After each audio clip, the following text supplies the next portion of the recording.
I'm shopping. There's nothing very remarkable about that. If you live in a town, like most people, it's something you might do nearly every day. Even if you live in the country, you can probably get into a town once or twice a week.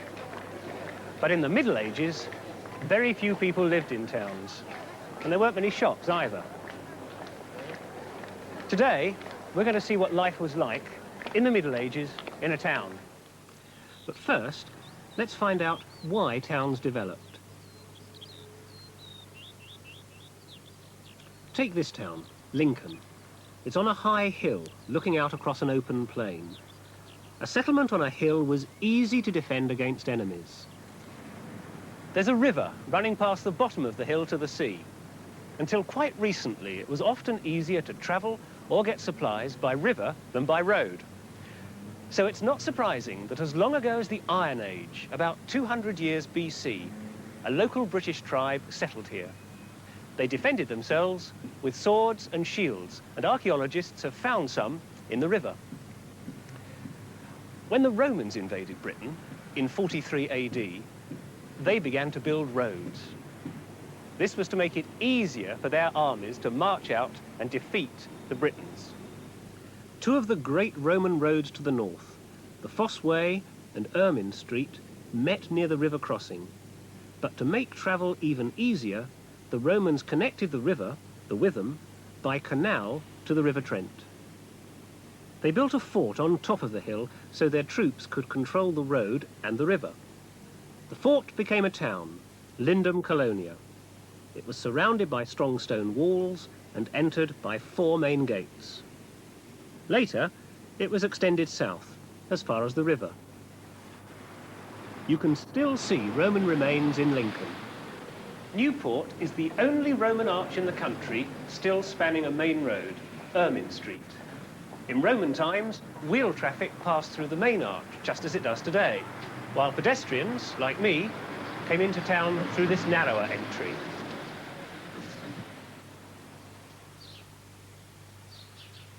When the Romans left, new invaders came, and they too saw the advantages of living in the shelter of the walls. We know this because we found a lot of coins here, and the names on them are a mixture. Ethelred is an Anglo-Saxon name. Knut is a Danish name. In fact, Lincoln became one of the 5 most important Danish boroughs, or towns. Now, on this coin is a picture of the most famous invader of all, William the Conqueror. William came to Lincoln in 1068, just after the conquest.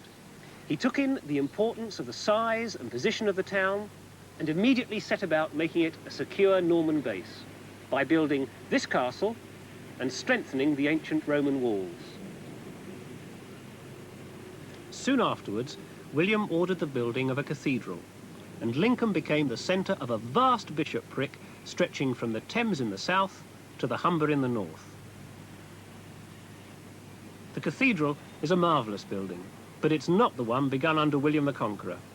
That was destroyed by an earthquake 50 years after it was built. The cathedral we see today was begun by a bishop called Hugh, a monk from France. He organised the rebuilding, helped the masons to carry the stones, and spent a lot of his own money on it too. But even a bishop couldn't pay for a cathedral all by himself. Hugh persuaded the townsmen to help. In a place of honour at the front of the building, there's a statue of a swineherd. He gave his whole life savings towards building the cathedral. And on the other side is a statue of Hugh himself. He was considered so holy that he was made a saint after he died. Pilgrims flocked to the shrine of St. Hugh. They needed places to stay and things to eat and drink, more than a few local traders could provide. And the churchmen were good customers too, and so were the nobles who lived or were staying in the castle. So tradesmen crowded in from the surrounding countryside and from abroad, selling their goods and their skills.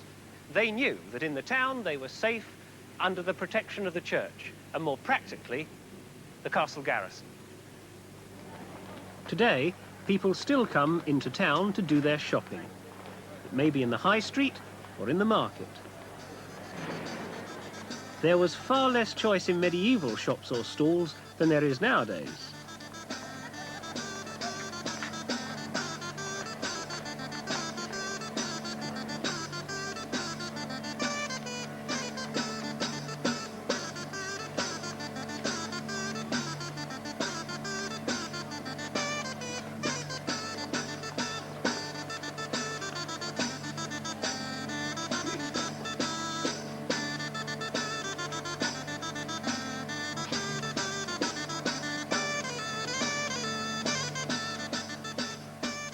In the Middle Ages, the market was the centre of town life.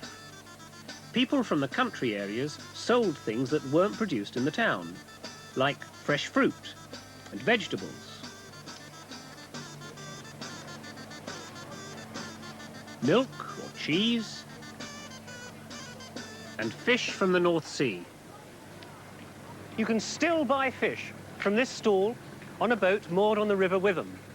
In those days, fish and meat came to the town by barge and was sold near the High Bridge over there.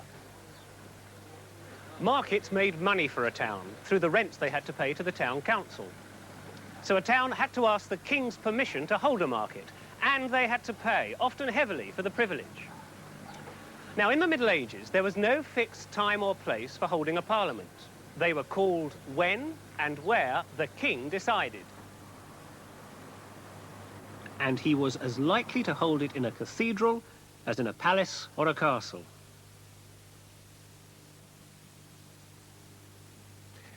In 1327, when King Edward III decided to hold his first parliament, here, in the chapter house of Lincoln Cathedral, the townsmen seized the opportunity to ask the king for the right to hold a market 3 days a week, and a great annual fair as well. What did they sell in the markets and fairs? Lincoln was chiefly famous for its woolen cloth, scarlet cloth, that only bishops, nobles, judges, and foreigners were allowed to wear. Wool to make cloth was shipped from the rich sheep-rearing areas north of Lincoln, down the Trent, through the canal, and along the River Witham to the town.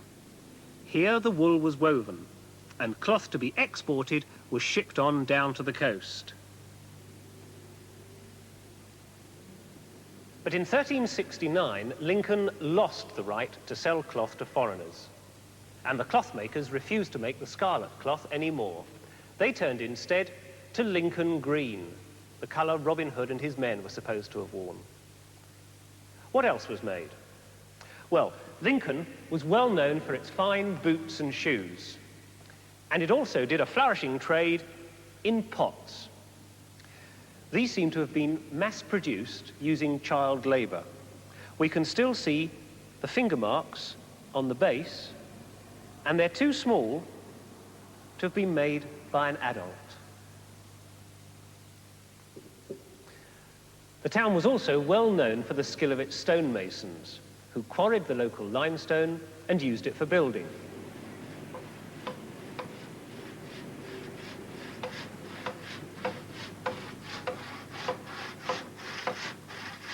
High up in the roof of Lincoln Cathedral, a master carpenter and his assistant are repairing some of the ancient beams.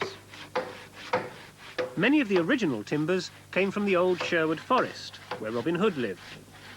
The methods the carpenters are using haven't changed much since 1420, when the cathedral got a new tower. What was life like for a carpenter and his family in 1420?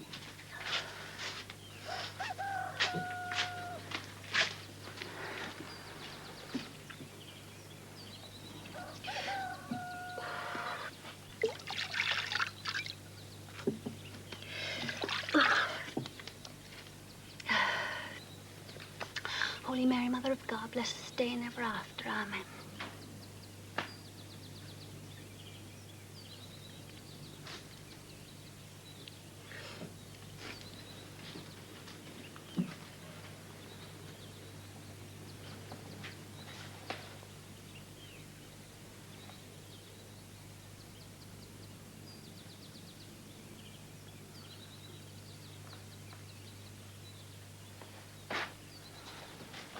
God's bones, child, what are you doing? Oh. Please, Ma'am. Fleas. Fleas? They're for the fleas. They seize the light and they jumps on the bread, and the bread's all sticky with glue, see? There's one now, wiggling. Look. Mary, what's this house made of? Wood? So, carry on like that and we'll all wake up one morning burnt to death, won't we? But I thought... Oh, don't think, Mary, please. Oh, it's past 5 o'clock. You swept up. This straw needs changing too. Why? There now, that's my husband. You cut some bread, I'll pour the ale. If it's a fine day, you can hang the clothes outside to air. Morning. Oh, Godspeed, sir. Morning. Those churchmen work you too hard. Think you could build a tower in a day. I take a pride in my work, that's all. Can't work too late, can I? The guild would find me as soon as look at me if I was to work extra hours. I hope it's not another cockroach in that bread. Chalk. I've mixed chalk with the flour again. That's against the law. Where's the baker's mark? Never buy bread without a mark. They must see you coming a mile off at that market. Well, at least the ale's not been watered down.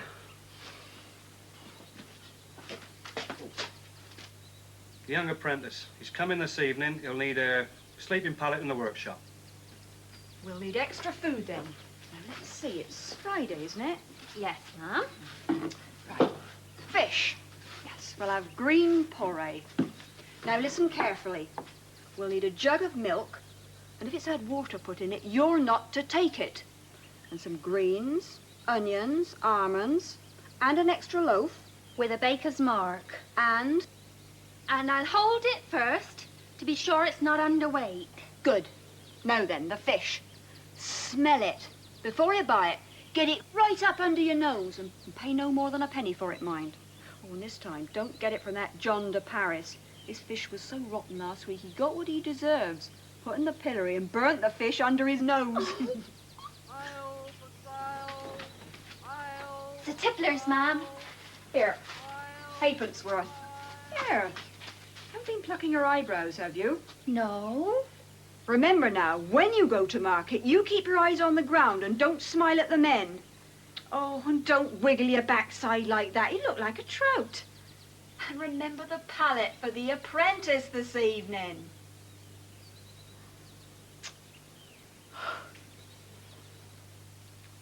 So it's a good trade. St. Joseph was a carpenter. No. You understand, your father's paid his shilling and you're bound to your apprenticeship. This is your indenture, your contract. It's written in English. Your father will keep your half for you. Come here. It's grease, I think. For my part, I promise to teach you my craft, to feed you, and to clothe you. Fetch me a feather and then go mix some ash and water. And he'll be well fed, won't he, wife? Depends who goes to market. Don't worry. Even if she does poison you with her cooking and you can't work, the guild will take care of you. Now, you may not read, but you can speak, can't you, boy? Huh. What do you make of those? Or you can use wine. Well? You could cover the cracks over, no one would see. No, no, no, no. Your first lesson. In the guild, we aim for quality of work and honesty of character. Wood like this, throw it away. Only the finest oak is used for roof beams. 2 carpenters built a house badly. What happened? It fell down. Then what happened? Well, they had to rebuild it at their own expense. Do you understand? Well, I hope so, because tomorrow you and I are working on the cathedral tower, and we can't afford to rebuild there, now can we? No. No, it's a great responsibility, this job. To the guild and to God. Remember that. It's long past curfew. Bed. 5 o'clock we start. I want the workshop swept and all the tools cleared. You get bread and ale before you set out. And you'll be taught some manners as well, won't you, Mary? Yes, sir. At meal times, you're not to cram a mouthful like a monkey or throw your bones on the floor. And you're not to pick your teeth with your knife or blow your nose on the tablecloth. And no football. Too many people have got themselves killed playing that game. Mary, give the lad a new candle to light him to the workshop. I'm for bed. Oh, dear. Right, fire's out. Now, remember what I said. Work hard, and you could do well for yourself in Lincoln. Good night. Good night. Night.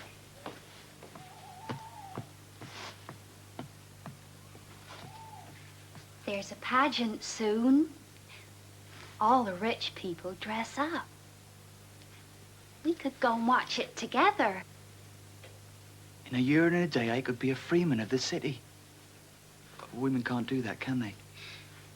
Then there's the miracle plays. We could go and watch them, too. The master does the repairs for them. And there's bull baiting. In 7 years, I'll be a full member of the Guild of Carpenters. Women can't join, can they? No. And there's dancing bears near the market.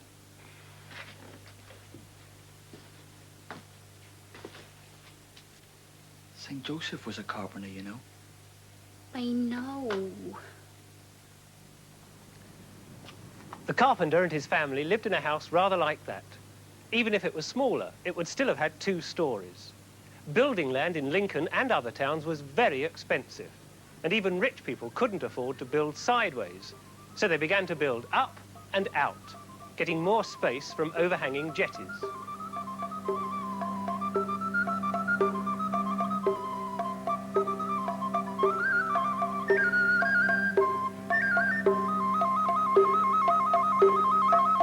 If you stood about under one of these, it could be disastrous.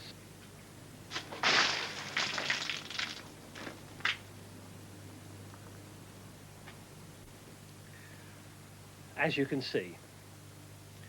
Well, anyway, Parliament had passed an act ordering all townspeople to remove from the streets all manner of filth and dirt, swine and branches, and to keep the streets clean for the future.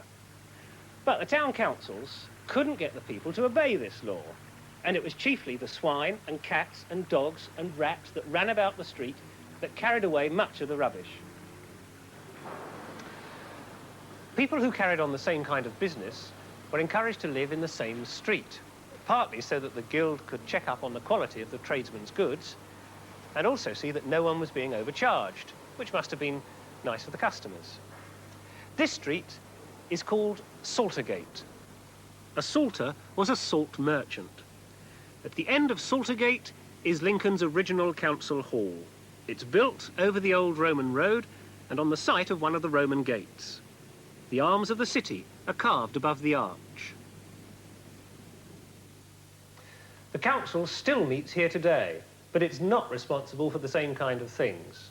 In the Middle Ages, the council had to make sure that every citizen was armed in case the town was attacked, and it also dealt with cases of violence and murder.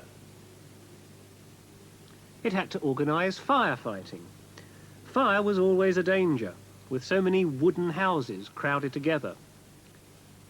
And when a parliament was held, the councillors chose who should go to it.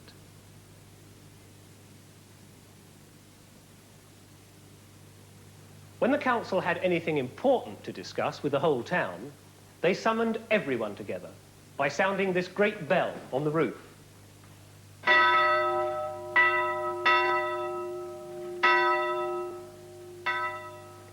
All these things cost money, and the council raised taxes from the burgesses, people who owned houses in the town. The money was kept in a chest, something like this, and only the most trusted members of the council had keys to it. But they were used to handling money, because the mayor and his council were only chosen from the richest citizens. I wonder if the carpenter's apprentice worked hard enough to become a master craftsman. If he did, then perhaps he even became mayor.